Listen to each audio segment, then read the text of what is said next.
Oke, selamat pagi siswa-siswa. Alhamdulillah hari ini adalah hari kedua atau pertemuan kita yang kedua ya, karena kemarin kita sudah pendahuluan dan sudah memberikan tugas ya tentunya. Jadi kita itu pembahasannya yang pertama adalah tentang anatomi fisiologi manusia. Kemarin kita sudah belajar tentang anatomi fisiologi manusia, betul nggak? Udah dibaca? Kemarin kita udah belajar ini dan alhamdulillahnya sudah pada baca anak-anak sekalian dan harusnya pada ditulis ya karena ini penting banget. Nah, di dalam anatomi fisiologi manusia kita ada 4 materi yang akan dibahas. Yang pertama adalah sistem syaraf. Udah gitu yang keduanya kita ada tentang sistem peredaran darah. Lanjut ada sistem pencernaan dan sistem pernafasan. Nah, gini ya, ini adalah materi yang akan kita bahas pada semester ini atau awal-awal ini. Ini masih bab 1 ya.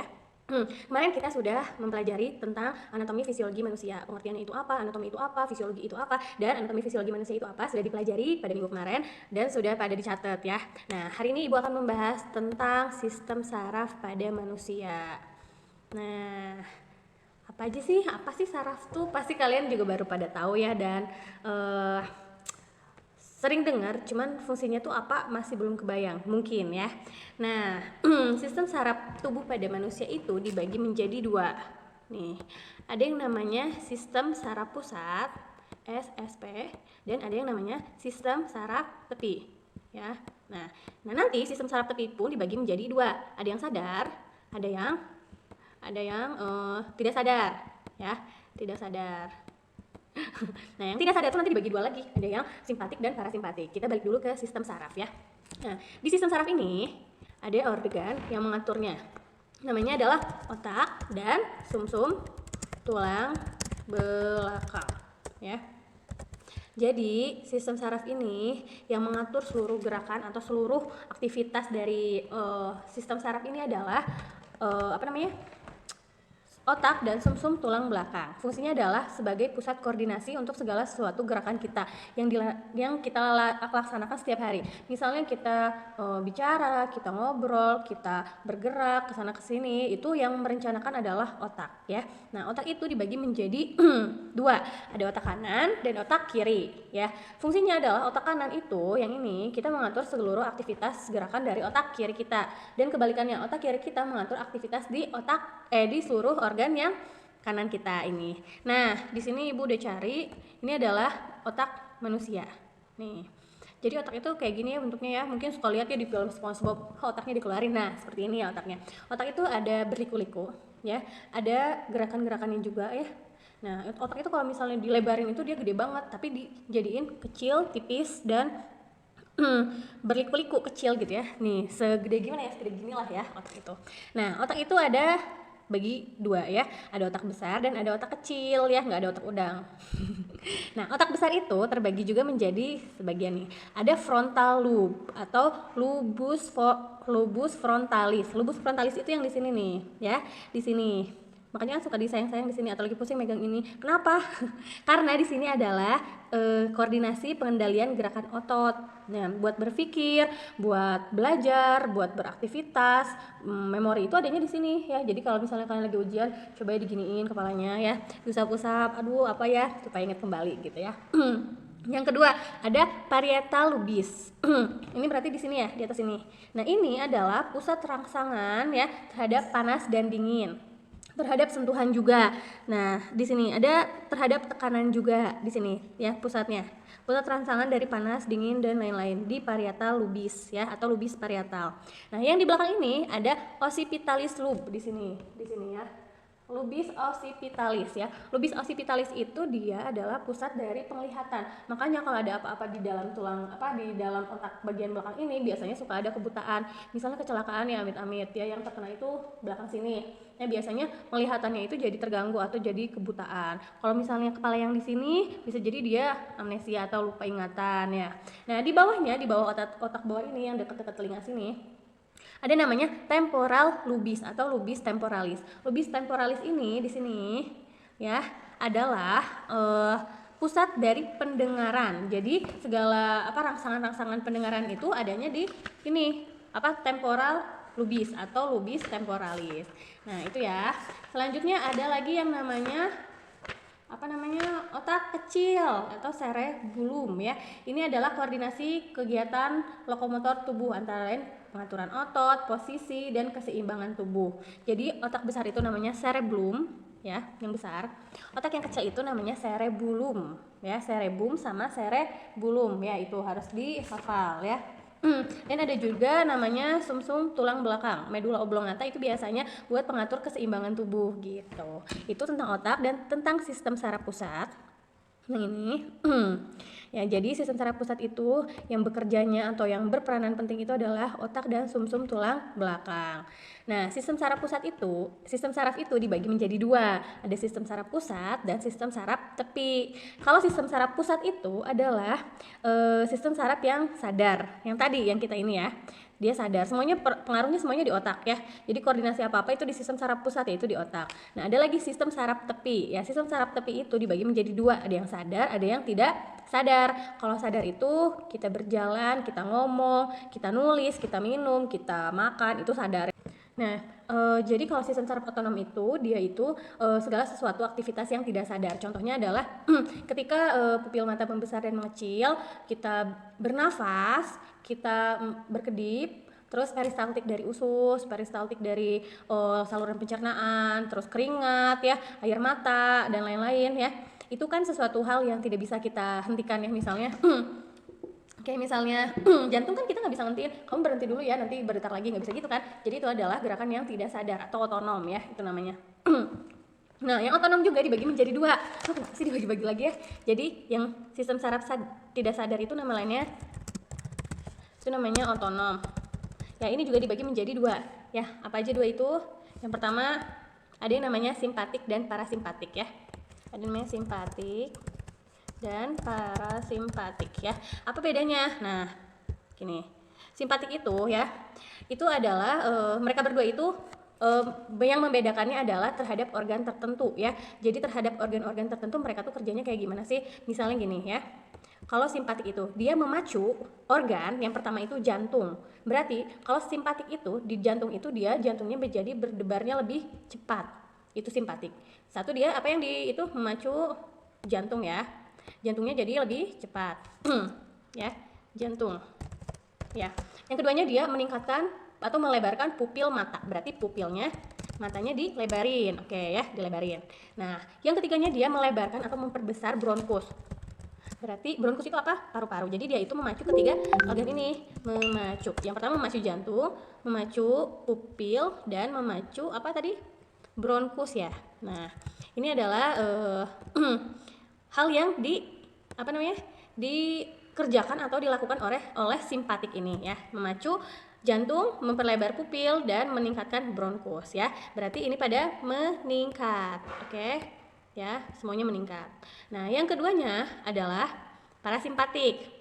Nah, kalau di sini memacu ya, kalau di simpatik dia memacu, berarti di parasimpatik dia harus kayak gimana dong? Kebalikan dari simpatik yang jelas ya. Berarti dia menghambat apa? Menghambat si jantung untuk berdebar menjadi kencang ya, menghambat pupil mata jadi menyebabkan pupil matanya menjadi kecil, bronkusnya menjadi sempit ya. Jadi perbedaan si simpatik dan parasimpatik dari dari aktivitas yang dihasilkannya. Jadi simpatik itu bikin jantung itu menjadi berdebar kencang. Nah, parasimpatik itu membuat si jantung itu berdebar menjadi lebih lambat. Nah, itu ya. Yang satu memacu, yang satunya adalah menghambat. Ada lagi nih. Tapi si simpatik itu nggak cuma memacu doang, dia juga bisa menghambat ya. Nah, menghambat, yang dihambat apa? Yang pertama, pencernaan. Jadi lebih lambat. Ereksi pun jadi lebih lambat ya, dan kontraksi kantung kemih ya, itu menjadi lebih lambat kalau di cara kerjanya si simpatik ini. Nah, gitu. Jadi simpatik itu tidak cuma memacu, tapi dia juga bisa menghambat. Ini yang dihambat, pencernaannya menjadi lambat, ereksinya menjadi lambat, dan kontraksi kandung kemihnya juga menjadi lambat ya, gitu. Nah, berarti kalau ini menghambat, berarti yang ini apa? Ini adalah dia memacu ya.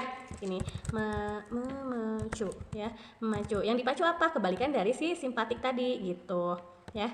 Kebalikan dari si simpatik tadi. Kalau simpatik tadi Gini, aduh, cukup dia. Nih, gitu ya. Jadi dia juga efeknya adalah menghambat. Ini kan memacu, ini menghambat. Nah, ulangi lagi ya biar paham. Nah, jadi sistem saraf itu ya dibagi menjadi dua, sistem saraf pusat dan sistem saraf tepi. Sampai sini ngerti? Ngerti ya. Nah, sistem saraf pusat adalah sesuatu yang dikoordinasikan atau dipusatkan adalah di otak dan di sumsum tulang belakang. Tadi kita sudah bahas otak itu fungsinya buat apa, sumsum tulang belakang itu untuk apa, sudah dibahas, sudah dilihat, tinggal dicatat. Dan yang kedua adalah sistem saraf tepi. Sistem saraf tepi itu dibagi menjadi dua, ada yang sadar, ada yang tidak sadar, ya. Tidak sadar itu otonom, ya. Nah, yang sadar itu yang secara sebenarnya sadar itu mirip-mirip sistem saraf pusat. Jadi segala sesuatunya disadari gitu, kayak kita berjalan, menulis dan lain-lain ya. Kalau sistem saraf tidak sadar itu sesuatu yang kita tidak bisa hentikan. Jadi itu ada di dalam tubuh kita, tidak bisa kita hentikan. Contohnya bernafas, mengeluarkan keringat, jantungnya berdetak dan lain-lain. Itu kan kita tidak sadar, tapi ternyata ada gerakan itu ya. Nah, sistem saraf tidak sadar pun dibagi menjadi dua, ada simpatik dan ada parasimpatik ya. Yang simpatik sama parasimpatik bedanya apa? Bedanya dari organ yang dia kerjakan ya. Simpatik itu yang ini ya, simpatik itu dia kerjanya berlawanan dengan parasimpatik. Nah, kalau simpatik itu dia kerjanya memacu jantung ya, berarti jantungnya menjadi lebih berdebar ya. Pupil matanya menjadi besar, bronkusnya menjadi lebar. Itu kerjanya si simpatik. Nah, tapi dia juga bukan cuma memacu, dia juga menghambat terhadap organ tertentu. Dia menghambat pencernaan, menghambat ereksi dan menghambat kontraksi kantung kemih ya. Itu kerjanya dari si simpatik ini. Nah, misalkan si parasimpatik ini apa? Kalian nggak tahu parasimpatik itu apa? Kebalikan dari si simpatik. Kalau simpatik memacu berarti si parasimpatiknya dia adalah menghambat jantung ya. Menghambat jantung itu memperlambat jantung, pupil matanya menjadi kecil, bronkusnya menjadi kecil, memacunya tapi dia bisa memacu juga, pencernaannya menjadi cepat, ereksinya menjadi cepat, kontraksi kantung kemihnya menjadi cepat juga. Jadi mereka berdua itu adalah kebalikan ya. Jadi kalau kebalikan itu siapa sih? Antonim ya, antonim kebalikannya. Kalau ini memacu, ini menghambat. Ini menghambat, ini memacu. Gitu. Gimana teman-teman, anak-anakku ngerti ya semuanya ya? Nah, jadi kalau misalnya ada pertanyaannya gini. Kalau di simpatik ya, apa sih yang terjadi di jantung? Kalian jawab apa? Di komen di bawah ya. Coba. Nah, yang pertama itu, kalau misalnya di parasimpatik ya, di pencernaannya tuh kayak gimana sih kejadiannya? Nah, itu ya. Coba di komen dua pertanyaan itu, silahkan. Kalau misalnya jawabannya betul berarti sudah paham. Gitu ya. Nah, misalkan gini. Ada gerakan refleks. Gerakan refleks itu adalah gerakan yang secara langsung tidak sadar ya. Jadi kayak misalnya kalian dilempar bola lagi dalam keadaan diem, kalian kan refleks langsung gini ya. Ya, kadang ya ada yang namanya gerakan. Nah, itu termasuk sadar atau tidak sadar? Berarti dia termasuk antara keduanya. Dia tidak sadar tapi dia juga sadar. Jadi lebih melebihi kecepatan dari yang sadar. Berarti kan namanya refleks. Nah, itu dibaca lagi aja, dipahami lagi gerakan refleks itu termasuknya yang mana ya. Selanjutnya ada fungsi sistem saraf. Fungsinya apa coba? Yang pertama, dia adalah pusat koordinasi pengaturan seluruh kegiatan yang ada di dalam tubuh kita ya. Itu. Terus ada pengatur seluruh aktivitas. Jadi kayak pusat komunikasi itu bukan ngobrol doang ya.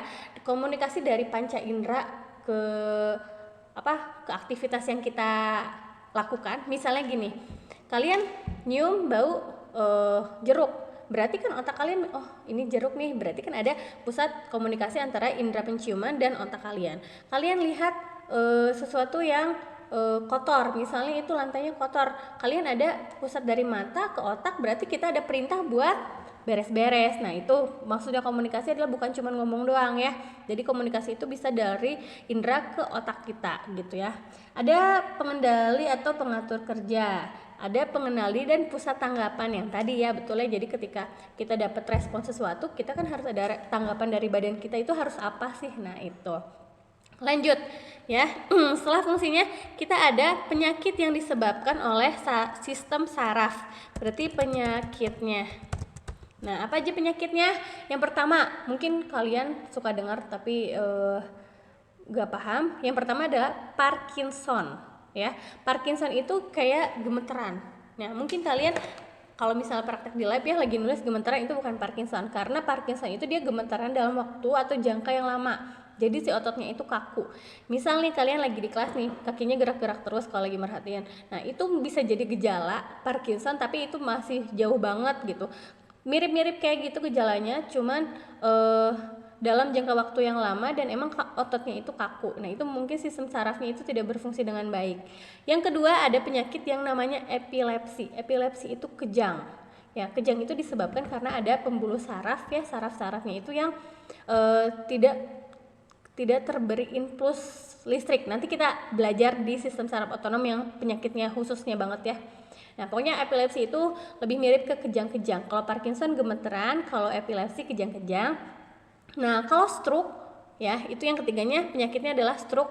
Stroke itu biasanya suka dengar lumpuh syaraf. Jadi syarafnya itu tidak respon, tidak ada aktivitas segala sesuatu tidak didapatkan di sarafnya itu. Jadi lumpuh, tidak bisa menanggap semua komunikasi dari panca indera dan lain-lainnya, itu stroke ya.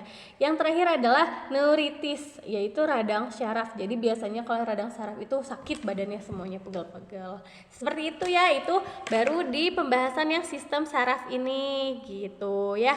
Gimana paham ya semuanya? Semoga dengan pembelajaran yang online jarak jauh ini, walaupun kita terbatas banget ya bisanya cuman pakai video, ini juga semoga lebih paham daripada ketimbang kalian baca doang gitu ya. Tugasnya adalah silahkan jawab pertanyaan yang tadi. Kalau ada pertanyaan tulis di komen. Setelah itu jawabannya juga yang tadi ya, tulisnya di komen. Setelah itu ini tolong dicatat sesuai bahasa kalian yang kalian tangkap dari ibu, karena buku kalian udah punya, tinggal dibaca, dan ibu pengen tahu kalian nyatet materi ini dengan bahasa sendiri itu seperti apa gitu ya. Paling sekian dari ibu, semoga bermanfaat, semoga mengerti dengan situasi seperti ini. Sehat selalu di rumah, jangan lupa komunikasi dengan baik dengan guru semua mata pelajaran, termasuk saya juga guru TPO, guru farmakologi ya. Semoga bermanfaat. Sekian dari ibu, assalamualaikum warahmatullahi wabarakatuh.